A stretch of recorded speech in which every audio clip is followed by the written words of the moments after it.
देखिए, प्रदेश परिषद हमारी प्रदेश भारतीय जनता पार्टी की सबसे बड़ी इकाई होती है। छोटी से लेकर के बड़ी कई प्रकार के काम करने के हमारे टीमें रहती हैं, तो प्रदेश परिषद ये सबसे बड़ी इकाई होती है। बहुत वर्षों के बाद प्रदेश परिषद की हमारी बैठक हुई है और इसका सीधा श्रेय हमारे प्रदेश अध्यक्ष श्री ओम प्रकाश जी धनखड़ को जाता है।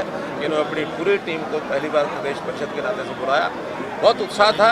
सुबह आप देख रहे हैं कि 11:30 बजे से लेकर के और इस समय 6:30 बजे तक और ये बैठक अपनी चली है। इसमें हमारे विभिन्न केंद्रीय नेता, जिसमें हमारे विनोद तावड़े जी जो प्रदेश के प्रभारी हैं, भूपेंद्र सिंह यादव हमारे कैबिनेट मिनिस्टर हैं, राव इंद्रजीत सिंह जो हमारे सेंट्रल जो स्टेट मिनिस्टर हैं, और इसके अलावा भी रतन कटारिया सांसद हैं, रामविलास शर्मा हैं, बहुत से हमारे नेताओं ने संबोधित किया। रूपाला जी भी जो केंद्रीय मंत्री हैं वो भी आए थे। तो अपने अपने विभाग से जुड़े हुए और विभिन्न जो संगठनात्मक पहलू थे उनके ऊपर भी सारा प्रकाश डाला है। और मैं समझता हूँ कार्यकर्ता को एक उत्साह के लिए आज के इस दिन का बहुत बड़ा उपयोग होगा।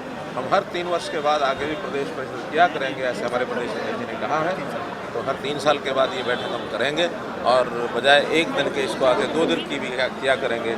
इस प्रकार का ये कार्यक्रम बहुत सफल कार्यक्रम है। सरकार के 7 साल पूरे होने जा रहे हैं। 7 कमाल के नाम से एक योजना बनी है सर, किस तरह से आप प्रदेश के लोगों के बीच में इन 7 योजनाओं और आगे का विजन क्या होगा सर? बहुत सारी उपलब्धियां गिनवाई हैं, लेकिन आगे कैसे रहेंगे, किस तरीके से? देखिए, चूँकि हमारे 7 साल में बहुत सी उपलब्धियां हैं, लेकिन उसमें 7 मुख्य हमारे जो बिंदु, जो एक ऐसे वर्ग हैं जिनकी सहयोग सहायता के लिए हमने विभिन्न प्रकार की योजनाएं बनाकर का काम किया है।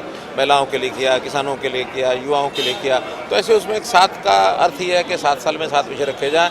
लेकिन हमारी जितनी भी उपलब्धियां हैं उन सब को लेकर के हमने कार्यकर्ताओं को जानकारी दी है। उनको हमारा जो 25 दिन का कार्यकाल बीता है उसमें जो पत्रक दिया है उनको छपा हुआ, जो 6 से दूसरे टर्म की 600 दिन की उपलब्धियां वो भी उनको पहले से दी हैं, जिसकी जानकारी आपको पहले से दी थी। और हम आगे 27 अक्टूबर को प्रदेश के 7,10,000 परिवारों में 71,000 कार्यकर्ता, क्योंकि आपको 71 का महत्व पता है। हमारे नरेंद्र मोदी जी जो लोकप्रिय प्रधानमंत्री हैं उनके 71 बढ़ गया 70 से 71। हाँ, तो 71 का वो पहले 70,000 रखा था, 71,000 कर दिया है। 7 लाख की बजाय 7,10,000 कर दिया है। तो ये एक योजना 27 अक्टूबर की एक ही दिन में हमारे जो त्रिदेव एक योजना है पार्टी की, वो सब मिल करके घर घर जाएंगे और एक पत्रक दे करके और उनको संपर्क करेंगे। हमारा जो बेस है उससे और बढ़ेगा। सर, संगठन और सरकार दोनों जो है वो मिलकर काम करते हैं, तब जो है वो मजबूती से लोगों को तमाम सुविधाएं मिलती है। आप हरियाणा में बीजेपी के संगठन को किस रूप में देखते हैं सर? आज कार्यकर्ताओं का जोश था, उत्साह था, और तालमेल की बात करें तो किस लेवल पर देखते हैं? अगर पॉलिटिकल पार्टियों में संगठन की बात करें तो केवल भारतीय जनता पार्टी के पास ही है। बाकी पार्टियों का संगठनात्मक मामला बात करना ही बेमानी है। इसलिए भारतीय जनता पार्टी का ही स्वरूप इतना बड़ा है और एक अच्छी सुंदर व्यवस्था। आज तो हम शासन में हैं, जब हम शासन में नहीं भी थे तब भी जनसंघ से लेकर के और भारतीय जनता पार्टी का एक मजबूत संगठनात्मक एक सिस्टम ये बहुत पहले से चला आ रहा है और हम तो संगठनात्मक शक्ति पर ही जीते हैं।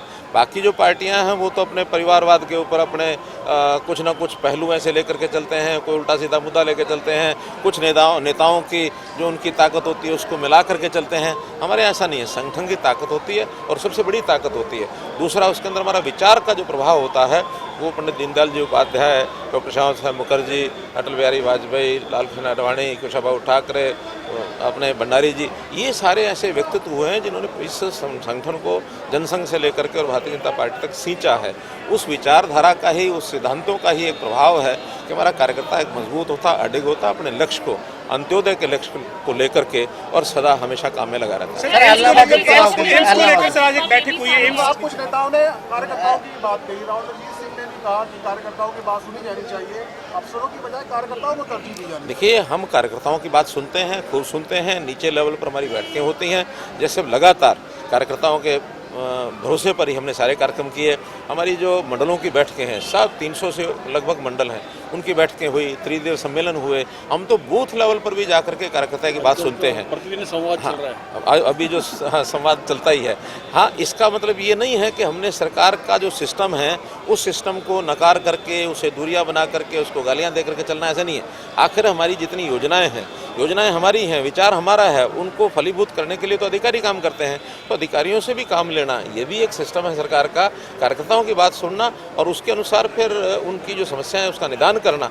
हमारा जो सिस्टम है वो एकदम फुल प्रूफ सिस्टम है, इसमें कहीं कोई कमी नहीं है। कोविड के बाद ये पहली भारतीय जनता पार्टी की बड़ी बैठक है और निश्चित रूप से हरियाणा में भारतीय जनता पार्टी की सरकार ने माननीय मनोहर लाल जी के नेतृत्व में जो उपलब्धियां की है और माननीय प्रधानमंत्री जी के नेतृत्व में जो भारतीय जनता पार्टी एक सेवा के विषय को लेकर के आगे बढ़ रही है, उनसे सब लोगों को जोड़ने के लिए, लोगों से बीच में पार्टी के विषयों को ले जाने के लिए इस बैठक में सारी चर्चा। सर 7 साल पूरे होने जा रहे हैं हरियाणा में, 2 साल गठबंधन सरकार के, 5 साल पूर्ण बहुमत की सरकार के, किस तरह से देखते हैं सर आप, क्या बेहतरीन सरकार चली है। शासन में पारदर्शिता की दृष्टि से, गरीब कल्याण के विषयों की दृष्टि से, विकास की दृष्टि से, नौजवानों के अवसरों की दृष्टि से ये हरियाणा सरकार ने बेहतर। सर इलाहाबाद का उपचुनाव है सर, पार्टी अच्छी तैयारी कर रही है, चुनाव हम